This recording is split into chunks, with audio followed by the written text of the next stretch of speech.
This is the Caffeinated Cooper Show. I'm your host, Elizabeth Cooper. When I was in college, good morning, everybody. All over my notes.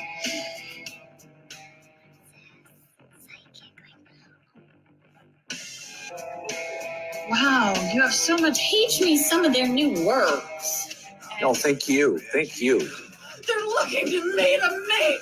Because I'm available, okay? He is my chaperone. I don't need to go do no procreating. Good looking. $59.99 for me. From Action Alive News, this is the Caffeinated Cooper Show. Yes, for sure, it is the Caffeinated Cooper Show. Good morning.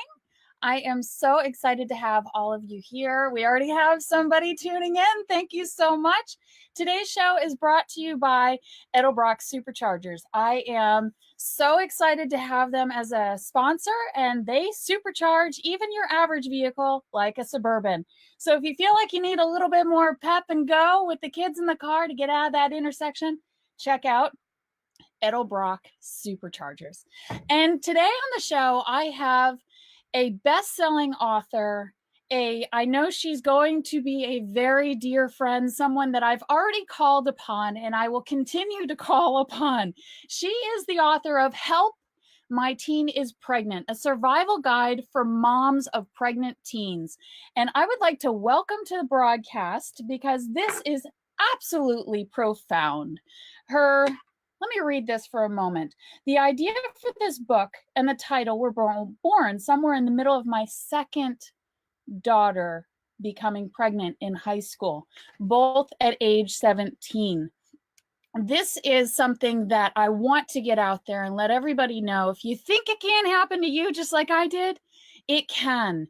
It sees no color, no classification, nothing. It is really something that a lot of people, I believe, should know more about, and probably know more about how to help and guide our daughters so that possibly it doesn't happen to them.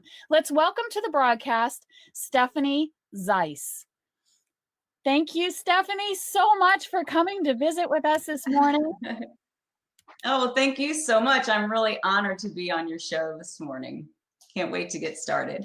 Well, let's just dive right into it. So, both daughters. I mean, I think that's the question everybody has. Both. Where do we begin? I know. I mean, if it was a shock with the first one, and we got through that with various steps that I, planned out in the book. But when the second daughter came to me, it's like, how does this happen again? So, I mean, well, we all know how it happens, but it's like all of the emotions and all of the things that the fears that you have that they just blew up their future. What are we going to do now? I remember that feeling, and it's still really new. My daughter is 21 weeks pregnant today. She is a phenomenal student. She is a very sweet girl. She did struggle, and she has been struggling with a lot of her own personal issues. However, she was all ready. All she had to do was fill out her rooming list at her college that she drove that she got. And then this, where were you in that process? Your daughter was also a senior. Is that correct? Your first daughter? Yeah.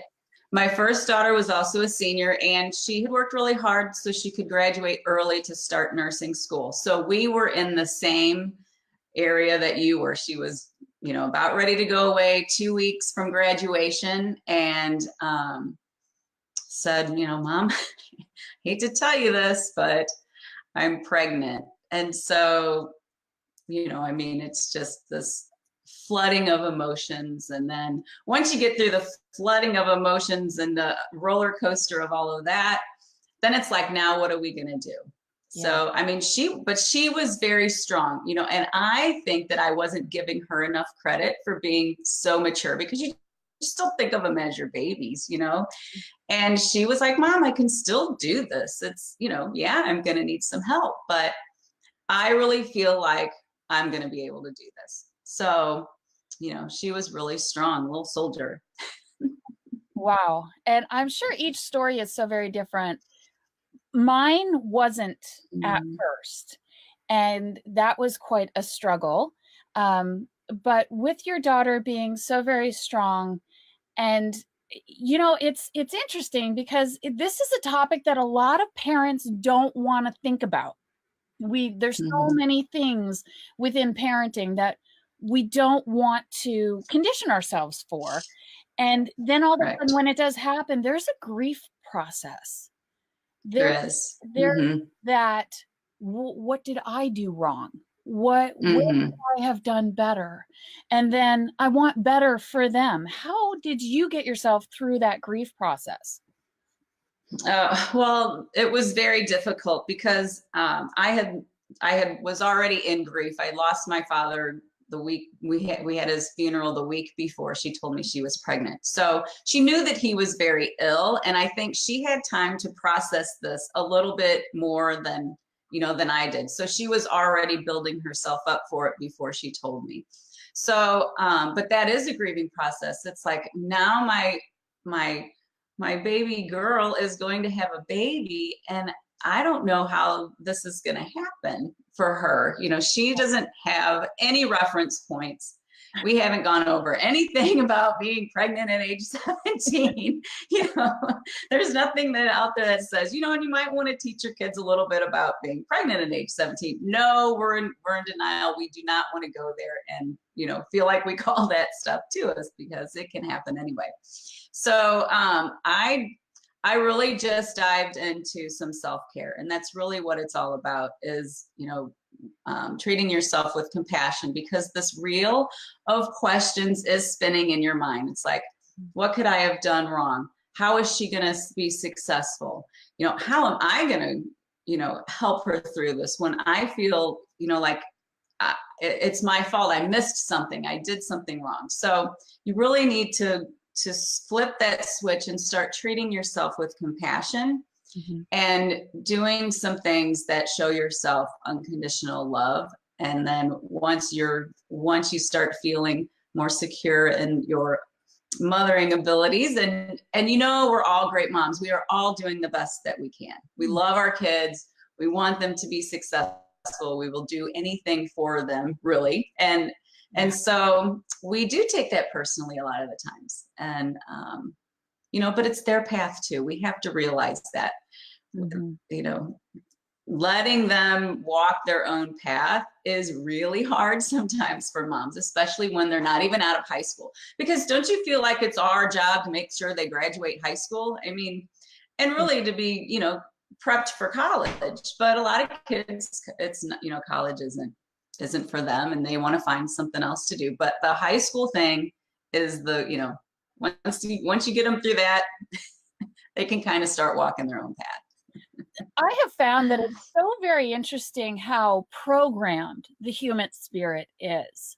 And I found in my journey thus far in life that, it's kind of human nomenclature to, you grow up and you have a family that loves you, and you have religious beliefs, and you have a foundation with God, and you finish school, you go to college, you get married, you have the family, you got the job somewhere in between there, and then you retire and you kind of sail off into bliss. And it's like, that is not life. Why do we have that so ingrained into our spirit?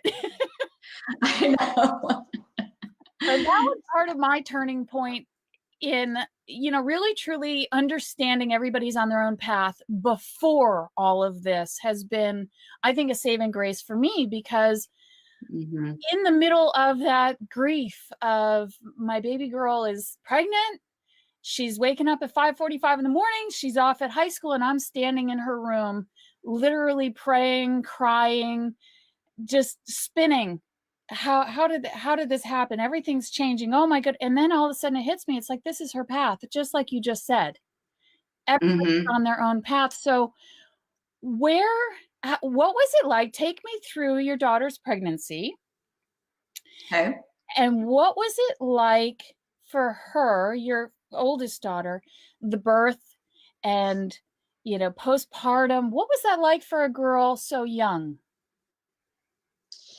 Well, her pregnancy was actually very easy. She was already, you know, healthy, and that didn't seem to be, she didn't have the morning sickness. She continued to exercise and eat healthy. She took after her mom like me and gained way too much weight on pregnancy, but that's, you know, because we love the food and all that, all that good stuff.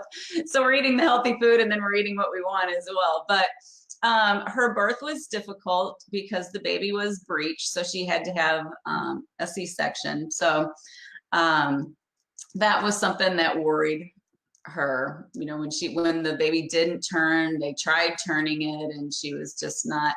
It's not going to happen. So the surgery was something that scared her. Mm-hmm. Although the doctor was very good, it went very smooth. She healed up. You can't even tell that she's got a scar now. And so then afterwards, you know, I think the whole routine of getting them is a little overwhelming for them.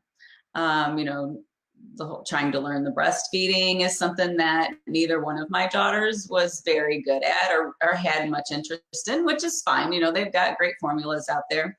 And like you said, it is their path, it's their decision. And so that seemed to ease the process for them a little bit. So, but you know, we had a lot of emotional ups and downs, that, you know, you might, if you read the book, you can go through some of the stories. I included some of mine, but also I was able to interview a lot of the girls that in their school that were pregnant at the same time and talk to their parents. And so there's some interesting stories in there about that whole process. But, you know, and paying attention to them, I really learned that my oldest daughter needed me to show her love through, you know, positive affirmations, of course, and then just buying her little gifts and, you know, rubbing her belly when you could see the baby forming and talking to it and trying to feel it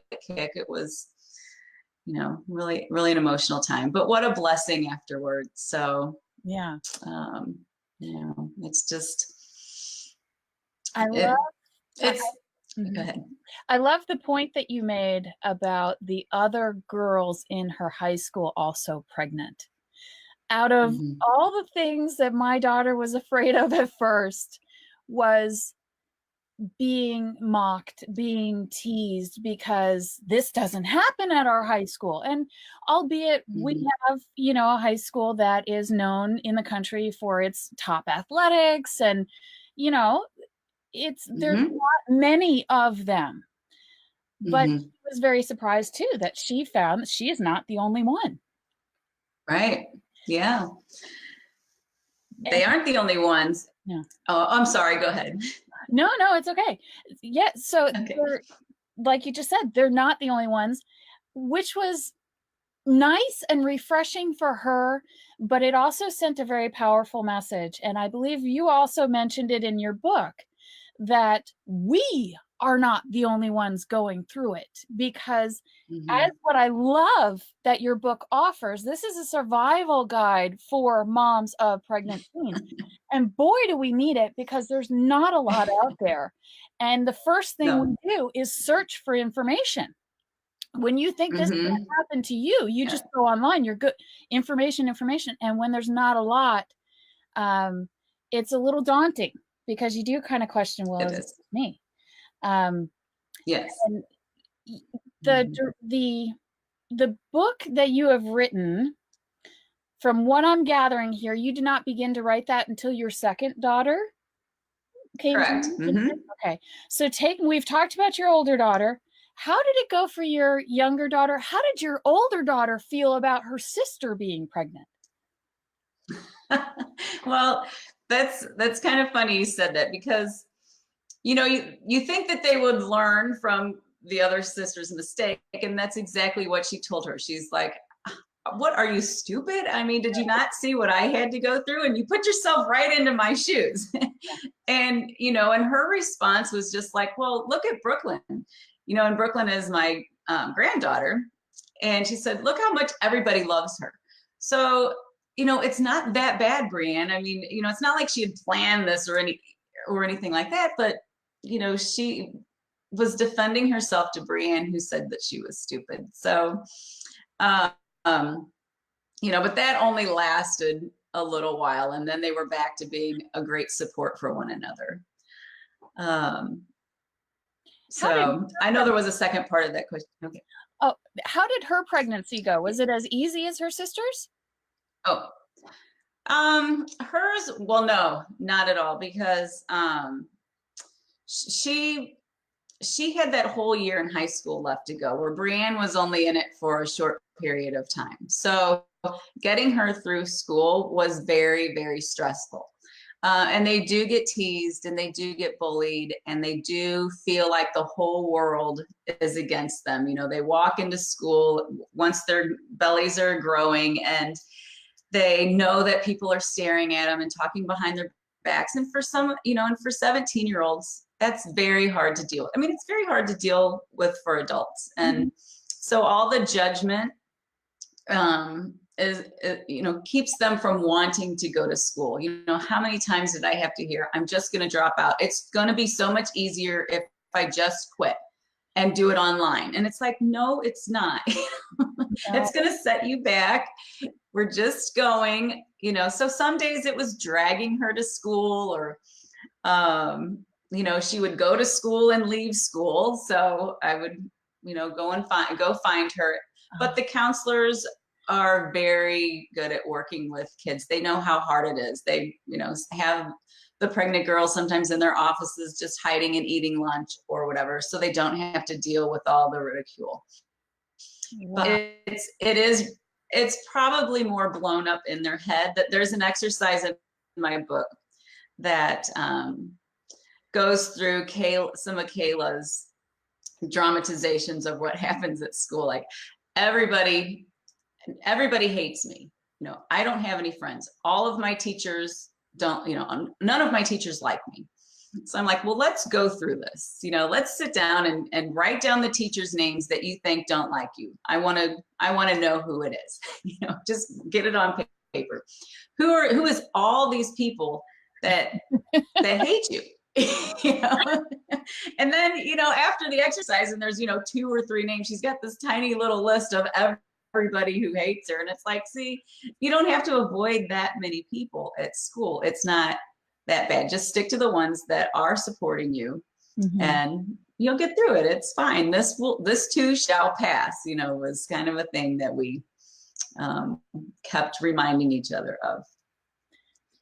I have a viewer, and I just popped her comment up there, but it took over the whole screen. And Alexa, so glad that you sent this. So I'm going to read it. My daughter was a teen pregnancy. I tried to get her on birth control because I'm not a stupid mom. Wow. Yeah, that is something that initially we may call ourselves, but she wouldn't take them. Later, I said, obviously you wanted to get pregnant. She said, no, I should have tried harder, but I'm a Bella now, and he's a great, wonderful baby. So it is what it is. I don't get to see him much, but she's a great mom and she's enjoying this. I'm sure I can only imagine some of the letters and messages that you receive from other moms. What is the one most common thing that you hear from other moms? The most common thing is what are we going to do to read, to figure out her future? Okay, so the moms see the future of their daughter blown up, which is really our problem to deal with. It's like somebody came in and just with a paintbrush and painted over our daughter's beautiful picture that we painted for her. And now we've got a fresh canvas and we have to figure out what we're going to put on it. And that's the biggest fear, is figuring out what they're going to do with their future. The stigma's out there that teen pregnant girls that are pregnant as a teenager, are going to drop out of school. They're going to get into drugs. They're going to live in poverty, and they're going to be terrible moms. And, that is just old reports and stigma. That's what people will find when they Google it. I don't know who puts those statistical reports out there, but pretty negative. Yeah. No, that's not the case at all. It's not the case at all. So speaking on the negative trend, and I'm only using my imagination here, but I can imagine that you probably have some women come to you, say, I'm a single mom, I figured this would probably happen, or I'm a single mom, I can't afford this, what do I do? And that's something that I want to touch on, because as I opened up the show, I said, this is something that can touch everybody. And I would like to celebrate and spotlight you for a moment. I'm going to bring a picture up here. This is you and your husband of 25 years. Congratulations on that. Yes, thank you. Your daughters and your 2 grandchildren. Yes. And I want everybody to see that, because it's not a poverty thing. It's not a lack of resources thing. So with that said, what has been your meditation of anything, if anything, that you've said to yourself that maybe I should have done this? What are those preventative techniques that you think may help?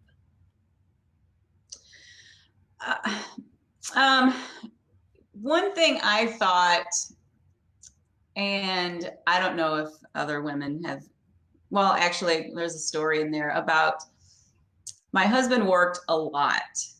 And so a lot of the communication was just between my daughters and I while he was working. I mean, he grew up working. He's, had a difficult job. And so I think, and I'm not blaming him in any way, shape, or form, but I always think that maybe if there was a closer bond relationship, like he was more into going to all their sporting events instead of working or any of that, that there might have been a connection with that. But I don't know. I didn't live that part, so I don't know if that would have helped or not, having him be more involved in all their activities and things like that. That could just be my brain saying, but, and then you read reports that, the girls get their security from their fathers and blah, blah, blah. He was a great dad. What can I say? Somewhere they didn't get the message. The kids didn't. This is their path too. We have to realize that this is their path. But to me, it's always just goes back to love. You practice your self-love, then you can give it to your kids. Then your kids are going to give it to your grandkids. And that's really all that matters at the end of the day. Mm-hmm. You're absolutely just showing right. Compassion. You're absolutely right.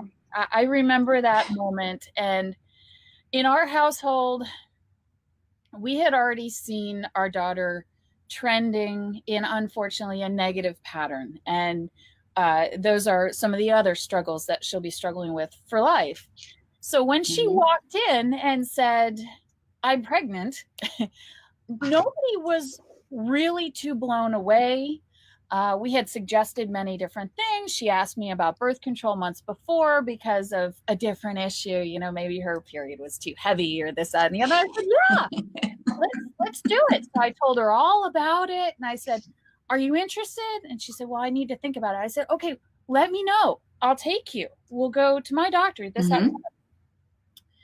So when she came to us and said, I'm pregnant, I really immediately stopped and said, okay, the whole, this is her path, even though I went through the grief and it took me a minute to slap, in the face. Right. Remember, this is her path.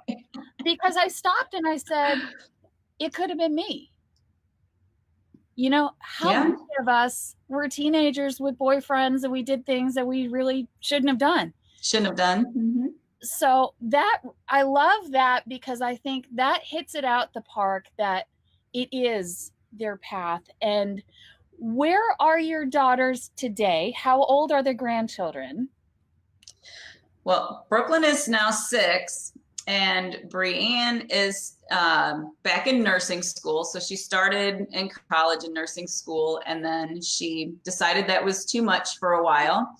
She still was a medical assistant. So she's working in a hospital for 12 surgeons and finishing her Bachelor of Science in Nursing. So she's about probably 2 years. It does take them a little bit longer, but she will get there. Time flies. And so that's what I keep telling her, just keep going. Time flies. So Brooklyn is 6. She's adorable, the light of her life. And then Holden, he's my grandson. He just turned 3. And Kayla is an esthetician. Oh, wow. So she loves the whole 4-year school thing. She wanted to be a flight attendant at first, instead of going to college. But now, since they can't be flight attendants until they're 21, she always loved doing up and giving facials and doing hair. So she went to an esthetician school, and so that's what she's doing now. And so, and loves it. So there is a way, you feel like it's the end of the world for a few moments, or maybe even a few days, until you can kind of wrap your head around it once you hear the news. But that's what my specialty is when helping the moms, is helping them see an alternate future. There's always a way to bust through it. And I want to pop up here. So message you on Facebook, which is Stephanie Zeiss, and there's a space. So it's Stephanie and then Zeiss. And that is something I want to sort of merge over to. So you have written the book, you're a best-selling author. You're also a life coach. Would you mind telling us a little bit about what you do and what your services are? Yes. So I take groups of women, or individually. I do some one-on-one coaching, and then I also do some group coaching, and coached many moms with, through the journeys they're taking with their pregnant teenagers. And it's really a beautiful process, because it's just like taking your best friend's hand and just kind of guiding them along. It's like, I've done this step. Watch that stone. It's a little slippery, so you just kind of help them through when they're not feeling very, confident about themselves, or they're, just feeling down. So we work on a lot of, mind tricks, things to get our minds healthier. And really the way to solve the world problems is, through love. So, which is my mission. It's as hokey as it sounds, world peace, So, where do you start? You start at your home. You go home and you love your family no matter what happens, and you get through this stuff. And sometimes they just need, a community of people, a support group. Sometimes they just want a little bit of life coaching. So I do that type of life coaching with the pregnant teens. And I also speak at schools for the teens that are pregnant too. So I have done that quite a bit. And I will be starting a podcast with some of the teens that went to school with my daughter, so we can kind of see where they are now. I love that. Really, to reinforce the fact that life doesn't end. And life didn't end for us. In my case, I had gone through some college. I was recruited out, so I didn't finish. But I was working, and then got married, and then had my daughter, and got married because I was pregnant with my daughter. And, everything it all works out. It does. Yes. And so through the process, you hear about people creating the vision board for them. I have a very specific vision board questionnaire that we work through together. And then I create this for them, and I read it back to them like a meditation, like I'm really getting into their head, this beautiful story of how their life will be. And it really plants the seed to get them moving forward and looking for the brighter future for their daughter. Because we have to remember, when they call me, they're in the thick of it. They're in I just found out, and I have no idea what I'm going to do for my daughter. So, and it does take time to get to the other side of that horrible feeling. So, I do have a lot of exercises and coaching in a community that they can turn to help keep themselves energetic and positive. So you pass that on to your daughter, who can then be more comfortable with her pregnancy. I also do a group. Oh, I'm sorry. Go ahead. No, go ahead. Go ahead. I'm sorry. Oh, okay. So then that kind of just morphed into another group, as I was approaching 50, going, oh my gosh, this can't be happening. I don't feel 50. But so I started a program called Fit, Fab, and F in 50. And I feel like it's a lot of the program that I do with the moms of pregnant teens, but it reaches more people. We go through, this is a time in our life when, women are going through a lot hormonally, emotionally. We want to change things up. We want to hit some of those things on our bucket list, but all of a sudden we feel kind of stuck. And you have all these other responsibilities with the kids, now the grandkids. So let's take this one step, now that we have some grandkids, let's start figuring out what we're going to do to be great role models and examples, or leave a legacy for them. And it's just a lot of fun to go through this Fit, Fab, and F and 50. There's a wonderful program in there. We blast the fat off of people's bodies, and then, we get to the real reason why they're not living their life to their dreams. So, a lot of people will say all they want to do is lose weight, but when they lose the weight, they're hiding something under there that's really wanting to come out. And it really probably is how they did the society's rules. They're in the job, they're in the corporate job that they're making good money, and they don't know how to leave it, but their soul in there is going, no, this is not, there's so much more to do. Yeah. So I do that as life coaching too. That's a lot of fun. It's a great group. I love that. And people can find you on here, Facebook as Stephanie Zeiss, Instagram, Stephanie Zeiss without any spaces, and message you on Facebook Messenger if you would like to talk more, if you'd like to share your story, find out about your life coaching. Do you schedule events for the group coaching, or is it all message you and then you gather people together and it's appointment by appointment? Yeah, it's still pretty small. I mean, I'm aspiring to do a much bigger thing with the program, but for now I just do the one-on-one coaching, and then we have a group called Zoom calls. We meet on Zoom. So it's a small community. It takes smaller groups through the program. It's an 8-week program at a time. And then, there will be a Facebook group that they can join, a private one where they can support one another, in between the calls. So I would love to build both of the programs up and have an institute, or make it a worldwide thing online, train other people to do it too. So, and your fitness side of it, what fitness style do you have for helping people to blast the fat off? That's a great question. So I started in the fitness industry in my 20s. I owned an aerobic studio. So I've always been very into just practicing overall well-being. And back in my 20s, of course, I was into the hardcore. It was called the high impact aerobics now. I think now it's called something different. It's the high intensity.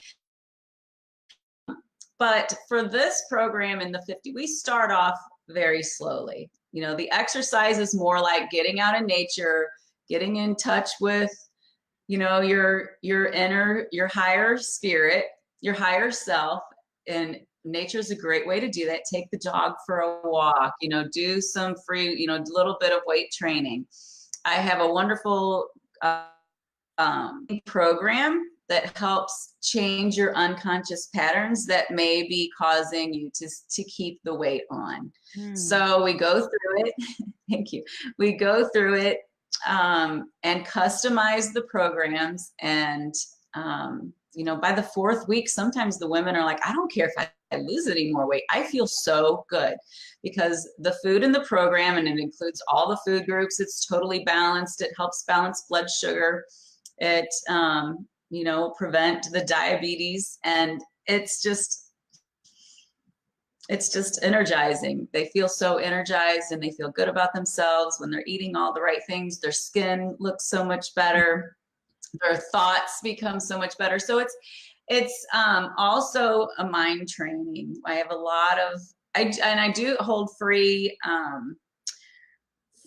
thought management classes. I hold those periodically. I'll post them on my Facebook page when I have another one coming up. So if anyone wants to join into that, and it's an hour long, and we just go through some mind hacks, you know, to stay out of that negative cycle, or how to feel through the negative cycle, because we're all going to have those negative times in our lives. That's just the human experience. So, but, you know, learning how to really feel through them and then letting them go. Yeah. You know, so they're not getting buried way down in our gut, and then we're covering them up with you know, cookies and unhealthy food. So, you know. That's true. So it's not really about beating the aerobics mats or whatever, but there is some yoga. If you're not a person that likes to meditate, I do have some beginner meditations that they can get to just calm the mind. So Oh, I love it. I personally love subtraction meditation. You know, we can only add so much. And I think every motion in the day you add. But when do you ever stop to subtract? You can't. Exactly. Right. So that's right. The free classes. Do you also do that through Zoom? Yes. Okay. Mm-hmm. So if they want to, they can just message me and then the Zoom class, and we'll just meet at that hour. I love it. I would like to begin to end the broadcast on something I find to be absolutely profound. You've pulled apart a word in your book, and your book is Help, My Teen is Pregnant, a survival guide for moms of pregnant teens. And each letter in the word means something. Would you mind taking us through the word survival? Okay, so I have my notes here. Survival starts off with a strong mindset. That is key. I mean, we have to stop that reel of questions and the guilt feelings, and get our minds in a place where we can guide our daughters through this and help them and feel good about ourselves. The U in survival is to use your most valuable tools. And, we all have valuable tools. Sometimes it's our support group, our best, make sure they're on speed dial or group texting, whatever it is. The R is to reconnect with your daughter's needs. Sometimes their needs are changing. Now they don't just need money to go to the movies and to buy some new clothes. They need some attention. They need some reassuring that they can get through this. So just being present with them more can be a way to show them, you love and respect them. We're going to get through this. So reconnect with her needs, figure out what those are. The V is validate your belief that this baby is a gift. In the book, I go through the whole story about how, believing that it's God's will. Everybody at funerals says it was just God's will that they took this person from me. It is also His will that He brings this new life to you, which is such a blessing.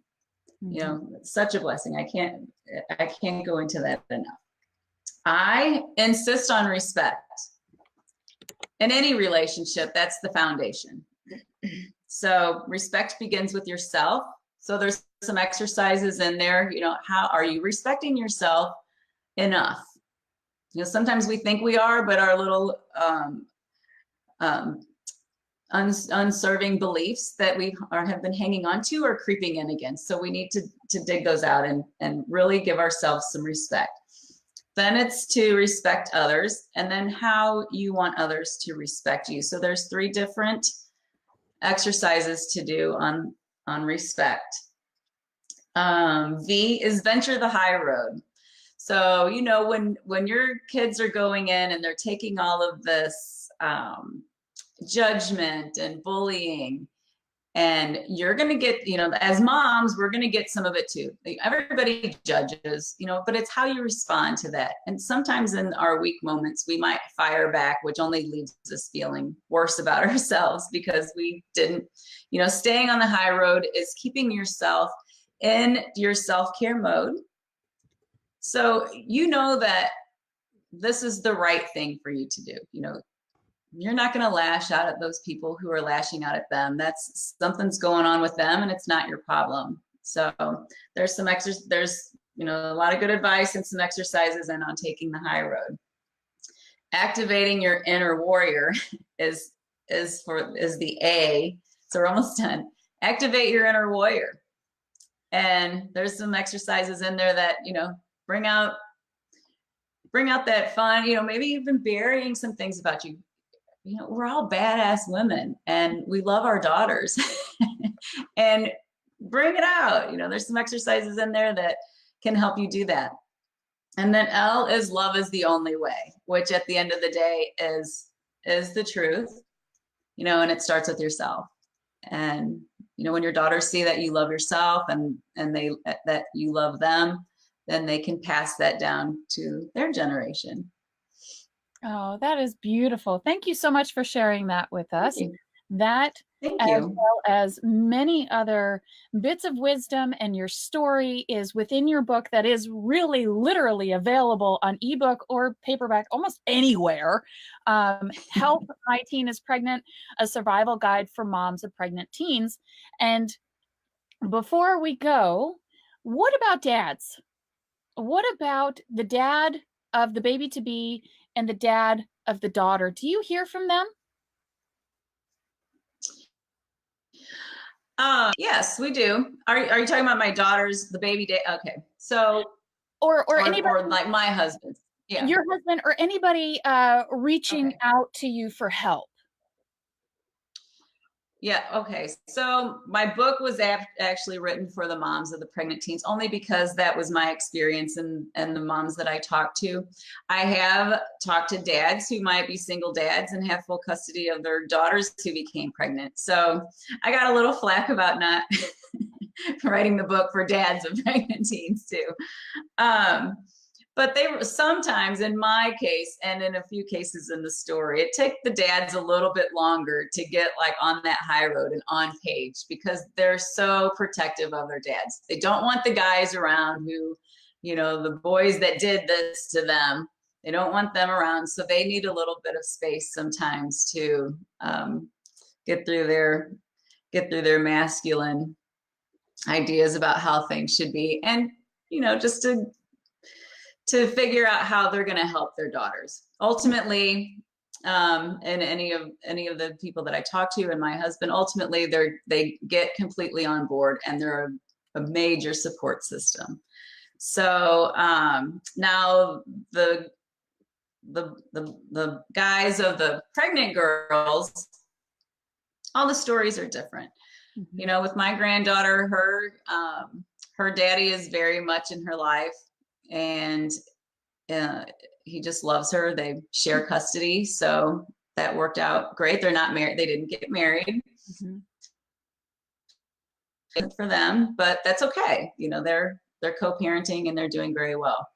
My youngest daughter, unfortunately, her baby daddy passed away unexpectedly in an accident. So just about 6 months after, it was about a year after Holden was born. So she is on her own with that. So she relies on a lot of friends. Everything happens for a reason, doesn't it? Yeah.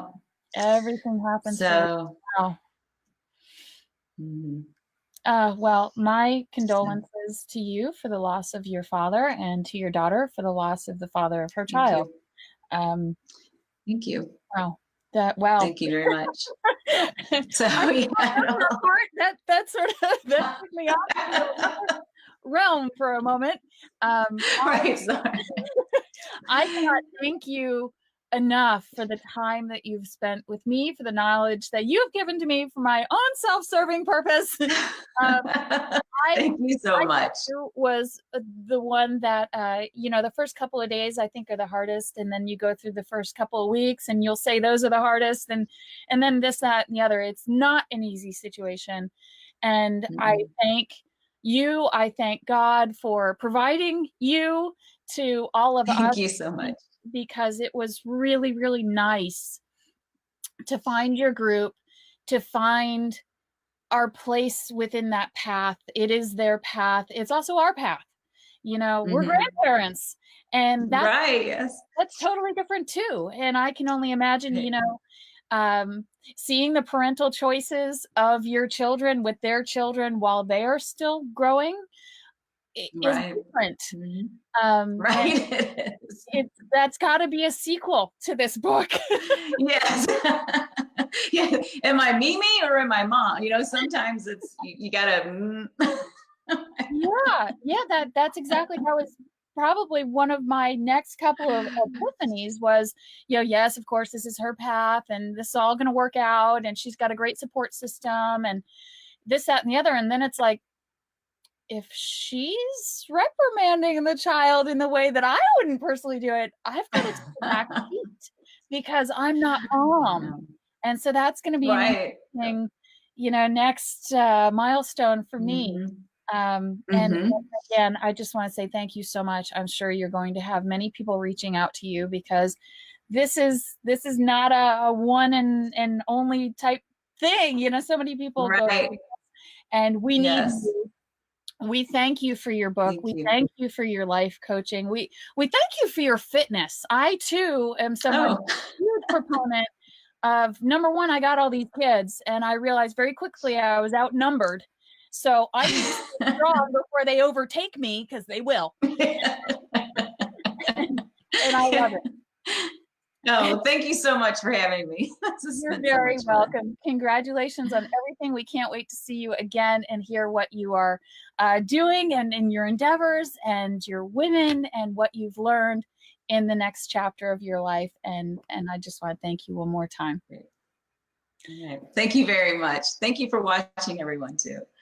Thank you. All right. Well, have a wonderful day, Stephanie. And I've enjoyed it. You too. All right. Bye-bye. All right. Great. Bye-bye.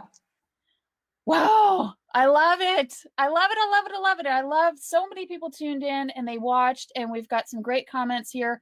Thank you so much for commenting. Thank you so much for joining and watching. And please go out there to your favorite platform. If you like ebooks, if you like paperbacks like I do, you can find it at anywhere books are sold.